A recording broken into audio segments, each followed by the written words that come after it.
नमस्कार विद्यार्थी मित्रांनो, एक महत्त्वाची अपडेट पवित्र पोर्टलला आलेली आहे. सीटीडी प्रमाणपत्राबद्दल. सीटीडीचं प्रमाणपत्र अपलोड करण्याबाबत इथून पाठीमागची जी नोटीस होती ती पण मी थोडक्यात तुम्हाला सांगतो काय होती आणि आता नव्याने या विद्यार्थ्यांना इथे सीटीडीचं अपडेट काय करतात ते पण तुम्हाला सांगतो. सीटीडी कास्ट सर्टिफिकेट बघा. आता याच्यापूर्वी कसं होतं लागू माहिती तुम्हाला, सीटीटी सर्टिफिकेट तुमच्याकडे जर असेल, फॉर एक्झाम्पल मी उदाहरण घेतलं की सीटीटी मध्ये सीटीमध्ये फॉर्म भरताना तुम्ही ईडब्ल्यूएस मधून बिलॉंग करत होते. मी एक्झाम्पल घेतलं ईडब्ल्यूएस मधून तुम्ही हा फॉर्म भरलेला आहे फॉर एक्झाम्पल 2021ला. ओके, 2021ला जेव्हा तुम्ही फॉर्म भरला होता त्यावेळेस तुमच्याकडे ईडब्ल्यूएस सर्टिफिकेट त्यावेळेस नव्हतं. आपण म्हणूया त्यावेळेस फॉर्म भरताना नव्हतं. पण त्यावेळेस फॉर्म तुम्ही ओपन मधनं भरला आणि ओपन मधनं भरल्यानंतर तुम्ही सीडीमध्ये तुम्हाला 82 ते 89च्या दरम्यान मार्क पडलेले आहे. मग आता इथे काय झालं, तुम्ही क्वालिफाईड नाही झालात, म्हणजे पात्र नाही झालात तुम्ही, बरोबर की नाही. मग तुमचं म्हणणं असं आहे की सर माझ्याकडे ईडब्ल्यूएस सर्टिफिकेट आत्ता काढलं, मी आत्ताचं वापरता येईल का, आत्ताची चालेल का. नंतर दुसरा प्रश्न आहे, सर ईडब्ल्यूएस सर्टिफिकेट माझ्याकडे व्हॅलिड होतं पण व्हॅलिड नव्हतं म्हणजे माझ्याकडे मागच्या डेटचं होतं. माझ्याकडे काय व्हॅलिड नव्हते म्हणजे मागील वर्षाचं होतं, जे की त्या वर्षाला चालत नाही, बरोबर. मी ईडब्ल्यूएस घेतलं, मग तुमच्याकडे एक्झाम्पल तुमचं असू शकतं एससीबीसी असू शकतं, तुमच्याकडे ओबीसी असू शकतं, तुमच्याकडे एससी असू शकतं, एससी असू शकतं, किंवा एनटीचे सगळे असू शकतात, किंवा एसबीसी सगळे असू शकतं, वगैरे वगैरे. तुम्हाला मी सांगितलं, जेव्हा सीटीडी एक्झाम तुम्ही दिली त्या वर्षी तुम्ही सर्टिफिकेट तुमच्याकडे नसल्या कारणाने किंवा व्हॅलिड सर्टिफिकेट नसल्या कारणाने तुम्ही ओपन मधनं फॉर्म भरला आणि तुम्हाला एवढे मार्क पडले. मग तुम्ही क्वालिफाईड नाही झालात, पण तुमच्याकडे आत्ताचा विचार केला तर तुमच्याकडे कॅटेगरी सर्टिफिकेट आहे, कोणतंही असू शकतं. आता मराठा आरक्षण लागू झाल्यामुळे एससीबीसी आलं, ईडब्ल्यूएस आलं, ओबीसी आलं, काहींचं होऊ शकतं. आणि त्यावेळेस तुमच्याकडे नव्हतं, आत्ताच आहे. आणि दुसरं, त्यावेळेस व्हॅलिड नव्हतं, त्याच्या अगोदरचे मात्र होते, मागील कास्ट सर्टिफिकेट माझ्याकडे होते. मग काय करता येईल सर.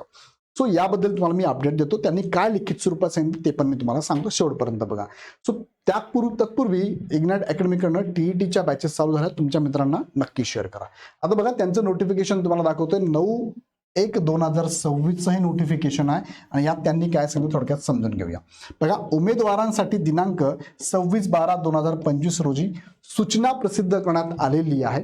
त्यातील खुल्या प्रवर्गातून, आता बघा खुल्या प्रवर्गात मी तुम्हाला इथे लिहून ठेवतो, खुल्या प्रवर्गात म्हणजे ओपन, सीटीटी दिलेल्या ज्या उमेदवारांकडे सदर परीक्षेसाठी अर्ज सादर करण्याच्या वेळी कोणत्याही आरक्षणाचे प्रमाणपत्र उपलब्ध असेल तर त्यांनाच त्यांच्याकडे असलेल्या आरक्षणानुसार लागू असलेली सूट सवलत मिळेल. आता याचा अर्थ काय, याचा अर्थ असा की तुम्ही सीटीचा फॉर्म भरला त्यावेळेस, सीटीटीचा फॉर्म भरला त्यावेळेस तुम्ही ओपन मधनं भरला, तुमच्याकडे एससीबीसी, तुमच्याकडे ईडब्ल्यूएस किंवा तुमच्याकडे इतर जे कास्ट सर्टिफिकेट होतं ते होतं तुमच्याकडे. त्यांचं म्हणणं असंच आहे, अर्ज करण्याच्या वेळी कोणत्याही आरक्षणाचे प्रमाणपत्र उपलब्ध असेल. आता झालं काय, त्यावेळेस तुमच्याकडे कदाचित ईडब्ल्यूएस होतं, ओपनच्या वेळेस, पण ते तुम्ही शो केलं नव्हतं सीडी मध्ये, आणि तुम्ही सीडी मध्ये मार्क्स घेतलेले आहे, सपोज 82 ते 89च्या दरम्यान घेतलेले आहे, पण तुमच्याकडे त्यावेळेस होतं पण शो नाही करता आलं. तुमच्याकडे एससीबी सुद्धा शो करता आलं नाही, तुमच्याकडे वेगळं डॉक्युमेंट होतं, शो करता आलं नाही. पण आता तुमच्याकडे जर होतं तर तुम्हाला त्या डॉक्युमेंटचा इथे सीडीचे मार्क तुम्ही या पवित्र पोर्टलला शो करून याचा फायदा तुम्ही घेऊ शकता आणि तुम्ही पात्रता परीक्षेचा फायदा घेऊन त्या वर्गासाठी पात्र होऊ शकता. इथपर्यंत ही नोटीस सगळ्यांना माहितच आहे. म्हणजे सीडीचा फॉर्म, तुम्ही जर सीडीचे डॉक्युमेंट्स इथे अपलोड करणार असाल, सीटीडीचे मार्क्स अपलोड करणार असाल, तर ज्या वर्षात तुम्ही सीडी दिली त्या वर्षातलं कास्ट सर्टिफिकेट तुमच्याकडे असावं लागेल. तर तुम्ही काय करू शकता, आरक्षणाच्या सवलतीनुसार 5% डिस्काउंट घेऊ शकता, म्हणजे 55% मार्कांमध्ये तुम्ही इथे पात्र होऊ शकता. हा पहिला मुद्दा. ही नोटीस ऑलरेडी तुम्हाला माहिती आहे. पुढे जातो मी तुम्हाला, सदर परीक्षेसाठी अर्ज करण्याच्या वेळी आरक्षणाचे प्रमाणपत्र नसेल तर त्यांना सूट सवलतीचा लाभ घेता येणार नाही. ही पण नोटीस जुनीच आहे. तुमच्याकडे जर हे नसेल, तुमच्याकडे त्यावेळेस नव्हतं, तुम्ही ओपन मधनं फॉर्म भरला आणि तुमच्याकडे हे सगळं नव्हतं, नाहीच आहे तुमच्याकडे, असं म्हणूया आपण, हे काय तुमच्याकडे नाही आहे, याचा अर्थ काय, तुम्हाला या मार्कांवरती सूट सवलत मिळणार नाही. पुढे बघा, यामुळे काही उमेदवारांमध्ये संभ्रम निर्माण झाला आहे. त्याबाबत स्पष्ट करण्यात येते की शिक्षक पात्रता परीक्षा देण्यापूर्वी, बघा हे मुद्दा महत्वाचा आहे, देण्यापूर्वी म्हणजेच काय, आता मी हे खोडून तुम्हाला दाखवतो. बघा, शिक्षक पात्रता देण्यापूर्वी म्हणजे फॉर एक्झाम्पल तुम्ही सीटीटी देत आहात, सीडी देण्यापूर्वी देण्यापूर्वी बरोबर आहे, आणि काय देण्यापूर्वी वा परीक्षेच्या वेळी, पूर्वी किंवा करंट म्हणूया, परीक्षेच्या वेळी म्हणूया, परीक्षेच्या वेळी दोन गोष्टी लक्षात घ्या. परीक्षेच्या वेळी कोणत्याही आरक्षणाचे प्रमाणपत्र उपलब्ध असेल तर त्यांना त्यांच्याकडे असलेल्या आरक्षणानुसार लागू असलेली गुणांची सूट सवलत मिळेल याची उमेदवारांनी नोंद घ्यावी. आता सीटीचा फॉर्म भरत असताना तुमच्याकडे पूर्वी कोणतेही असेल, कोणतेही बरोबर आहे, कोणतेही असेल किंवा परीक्षेच्या वेळी पण कोणतेही असेल तर ह्या दोघांपैकी एक डॉक्युमेंट, ह्या दोघांपैकी तुम्हाला एक डॉक्युमेंट, हे पूर्वीचं किंवा परीक्षेला भरताना कोणतंही डॉक्युमेंट तुमच्याकडे जर असेल तर तुम्ही सीटीटीचे मार्क इथे शो करून याचा फायदा तुम्ही या शिक्षक भरतीमध्ये घेऊ शकतात, असं सरळ त्यांचं म्हणणं आहे. आता यामध्ये काही विद्यार्थ्यांचं म्हणणं असेल की सर पाठीमागे आमच्याकडे वेगळं होतं सर, त्यावेळेस मी ईडब्ल्यूएस काढलं होतं, मला लागू होतं, पण आता नाही लागू. चालेल ना, त्यावेळेस होतं ना लागू, चालेल सर. त्यावेळेस माझ्याकडे ना ओबीसी होतं सर, पण आता मी ओबीसी मध्ये नाहीये सर, त्यावेळेस होतं ना, चालेल. त्यावेळेस सर मी एससीबीसी होतो, पण त्यावेळेस एससीबीसी होतं, पण मी सर आता ईडब्ल्यूएस मध्ये आहे, चालेल. म्हणजे त्यावेळेस तुमच्याकडे जे कोणताही चालेल भरता येईल तुम्हाला. ओके, मग आता पुढचा प्रश्न जो आहे ना तो तुम्हाला मी पुढे दाखवतो. काय म्हणणं आहे तुमचा आता पुढचा प्रश्न बघा. महत्वाचा प्रश्न आहे, सीटीटी सर्टिफिकेट वापरता येणार का? तर यस, वापरता येणार, पण कंडिशन 2 टाकल्या तुम्हाला मी, या कंडिशन अंतर्गत तुम्ही वापरू शकतात. त्या दिवसाचं किंवा त्यापूर्वीचं कधीच पण चालेल तुम्हाला, हा एक मुद्दा. दुसरं काय, कास्टचा फायदा घेऊन सूट मिळेल का? यस, 100% मिळेल. तुम्ही जर कास्ट इथे टाकली तर कास्ट मध्ये तुमचा विचार होईल शिक्षक भरतीमध्ये.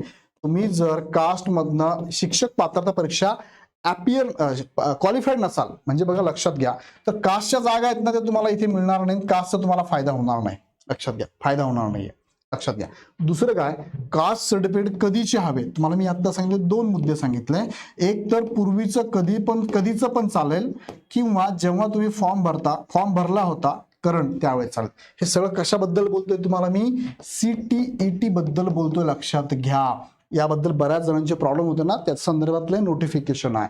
आता असल्यास काय, तुमच्याकडे असेल तर 100% तुम्ही पात्र होऊन वर्गांसाठी, कोणत्या वर्गांसाठी? 1 ते 8 वर्गांसाठी, ज्याला शिक्षक पात्रता परीक्षा लागते, एक तर टीईटी लागते किंवा सीटीटी लागते, त्या उमेदवारांना इथे शिक्षक होण्याची संधी आहे. आणि डीवीला काय अडचण येऊ शकते? तर डीवीला तुम्ही आता जर शो केलं तर ते कास्ट सर्टिफिकेट जे आहे ना ते तुम्हाला डीवीच्या वेळेस शो करावं लागेल. तुम्ही चुकून आता यस करून फॉर्म भरला तर डीवीला जर डॉक्युमेंट नसेल तर अडचण येऊ शकते, अपात्र होऊ शकतात. मग आता त्यांच्या म्हणण्याचा अर्थ त्यांनी या नोटीसमध्ये स्पष्ट सांगितलेला आहे की सीटीटीचे मार्क तुम्हाला इथे जर शो करायचे असेल तर ज्या वर्षी तुम्ही सीटीटी दिली आहे त्या वर्षाला व्हॅलिड असणारा एकतर कोणतंही कास्ट सर्टिफिकेट किंवा त्याच्यापूर्वी, त्याचा मुद्दा बघा, परीक्षेच्या वेळी किंवा परीक्षा देण्यापूर्वीचं कोणतंही सर्टिफिकेट तुमच्याकडे असेल तर ते तुम्ही इथे शो करू शकतात किंवा डीवीच्या वेळेस लागेल, असं त्यांनी स्पष्ट सांगितलेलं आहे. आता याबद्दल बरेचसे प्रश्न मला वाटतं तुमच्याकडनं येथील, मला माहिती कन्फ्युजन होणार आहे. सो त्यांनी ह्या 2 गोष्टी सांगितल्या, ह्या 2 गोष्टी नीट लक्षात घ्या. पात्रता परीक्षा देण्यापूर्वी परीक्षेच्या वेळी आरक्षणाचं कोणतंही चालणार आहे असं त्यांचं म्हणणं आहे. नंतर ते बदललं असेल तुमचं, आता करंट वेगळं सर्टिफिकेट असेल त्यावेळेस वेगळं होतं, चालेल, त्यांचं म्हणणं तेच आहे, चालणार आहे. ह्या गोष्टी नीट लक्षात घ्या आणि त्यानुसार तुमच्याकडे सर्टिफिकेट असेल तर नक्की अपडेट करून घ्या. अजून काही प्रश्न असेल तर कमेंट बॉक्समध्ये नक्की कळवा. पुन्हा व्हिडिओ आपण नेक्स्ट व्हिडिओमध्ये. धन्यवाद.